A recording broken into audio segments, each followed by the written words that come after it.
Welcome to Pay. Thanks for tuning in.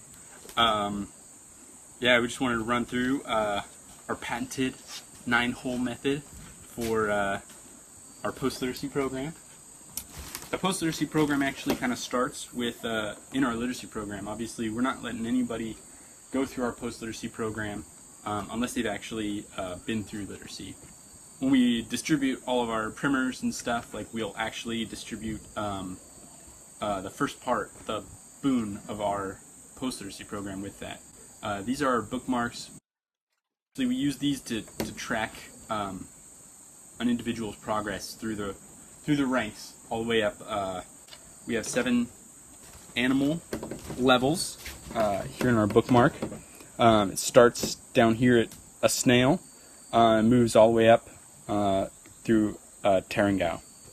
We were just tracking speed of our readers through the literacy program. Every time we finished a primer, we would test them and get a speed, and we would put them at one of these levels. And once we finish primer 4 with a class, whatever level that they're at, that will be essentially the level that they start at in the post-literacy program. These bookmarks, obviously, you guys probably all use bookmarks too in your literacy programs, and just lining up these words and the syllables as they read them off. But it's just going to be really helpful to have these things in their hands, so they're looking at them and they're engaging with them even before we actually start the post-literacy program. On the back of our whatever you want to call these, bookmark cards or whatever, we got this grid pattern here, from the top all the way to the bottom, from the bottom all the way to the top. And you can see here this particular card has a whole bunch of holes punched out of it already. Go over here to the board where we have a diagram of what the back of each animal level actually looks like. In each animal level there's 9 potential holes. Each intersection here is a potential hole, and each one represents a task that we're going to have our readers do. And so what we've done over here is this is our new totem pole. We start down here at the snail, the slowest, the people who've had the hardest time with the literacy program. They're going to end up coming out of the literacy program down here. And we've on this totem pole here, you can actually read. We figured out ways to word all these things so that our snail readers will actually be able to, for the most part, read every single syllable here in the instructions. And the instructions here are to go for each individual hole: 1, 2, and 3 on the bottom row, 1, 2, and 3 in the middle row, and 1, 2, and 3 on the top row. Our 9th hole on the top row, at every single level, is the final, the test for that actual level. And in order to actually do that hole, our readers have to have all the other 8 holes punched. So we're testing them for these 3 things: comprehension, memorization, and speed. And for the most part, each row of holes here represents one of those things. And so the way we've built the system is that our readers can come in at any of the times, the open hour or 2 hours, that our readers can come in and work on any hole that they still need to work on in their particular level. They can't work on holes in a level above or a level below. In order to get punches, they need to actually work on one of these 8 holes. Here on the bottom 3 tasks are all flashcard oriented. This first hole in every level is syllables, syllable memorization cards. So we have printed out these little cards, and they have to memorize these syllables. They have to recognize these syllables, and our readers will come in during an open work time, and if this is the hole that they choose to work on, then they'll get one of these over here. So if our readers are, all of our materials are basically in this box. The levels are marked.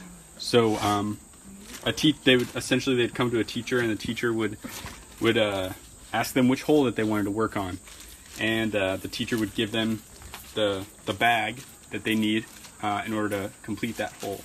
And so here at the snail level, the very first hole, we have all of these little flashcards here. These are designed, they don't need to be held up in front, so they're a lot smaller. But these are all our syllables for that particular level. And at snail, we have no capitals. These are just the primer 1 syllables in lowercase. And here we have this handy little test chart here. So at snail, they have to, in 60 seconds, which is one of these sand timers here, one of the light blue ones. In 60 seconds, they have to win 20 of these cards with how many mistakes? With only a certain amount of mistakes. And they can test themselves. They get this stuff when they want to work on that particular hole. And they can test themselves and work through these cards with a buddy or not. It's totally up to them. And during their class time, they can work on that particular punch. Hole number 2 is not syllables. It's actually words, built words with those syllables. And then punch number 3 is actually a mix of longer built words and syllables all mixed up. And the font sizes are different in order to clearly, visually, distinguish the words from the syllables. So that's our first row of punches down here at the bottom, and it's the same all the way through from snail all the way up to eagle. We've got the same basic setup, and we've color coded the cards for punch 1, punch 2, and punch 3, so our readers can come in and they know if they want to work on punch 1 flashcards, they need to find the yellow stack of cards, the yellow instruction card, and punch 2 and then punch 3, they're all color coded so that our readers get that consistency, and they see what to do, and they can tell how to do it really easily. So on the second row, we have all of these actual exercise book exercises, and our readers have to come in, and if they're working on punch 1, they'll get a yellow card out. We have a couple different versions of these things, but on this card, this is the instruction card for how to get punch 1 on row 2 in the snail level. And we've written these instructions using only the syllables that they should know. And so we should be able to just give them this card, explain to them a little bit that they'll need their workbook for this row, and then they just go through, and on line 1 in their workbook, on the page that they've chosen to do it, they just follow these instructions. In this case, it's to write the word ga 2, 4, 5 times. They just write ga 5 times on line 1, and then they move down to line 2, and then they write may 4 times. And so this is testing comprehension and actually writing ability as well. Can they read the instructions and actually do what is written on the card? That is definitely testing their comprehension. And so then once they finished, they would take it to a teacher, or if we have a national helper, they would take it to that approved national helper, and they would check it. And it's pretty easy to do. right off the bat if they've written Ga 5 times on line 1, May 4 times on line 2. You can just go through and check that, and if they have any problems, you can tell them to do it again or fix that line or whatever it is, and that's how they'll earn their punch for row 2. And because there's 7 levels of this, if they're having a hard time at their first level, that's fine. Walk them through that a little bit and get them used to the system. But as they work their way through, they'll definitely they're doing this thing over and over, and they'll get the hang of what's required of them. We've actually designed into the system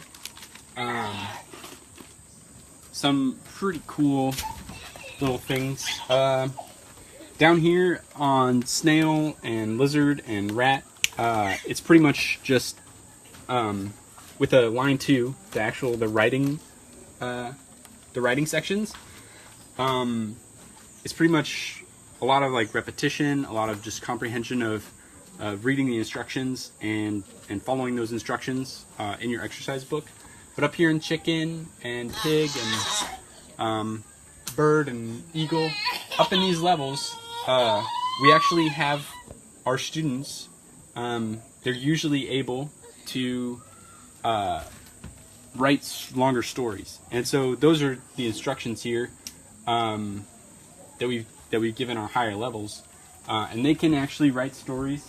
We have them using only syllables to write their stories, using only syllables that at a particular level. And so we can actually use these stories that they're writing later to expand our post-literacy library, which is pretty clever, if I do say so myself.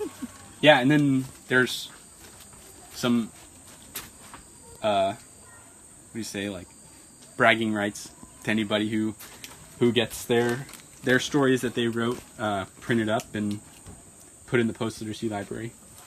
Line 3 is a little bit different in that it's all reading exercises, but the third punch is the test punch, and that one is specially designed.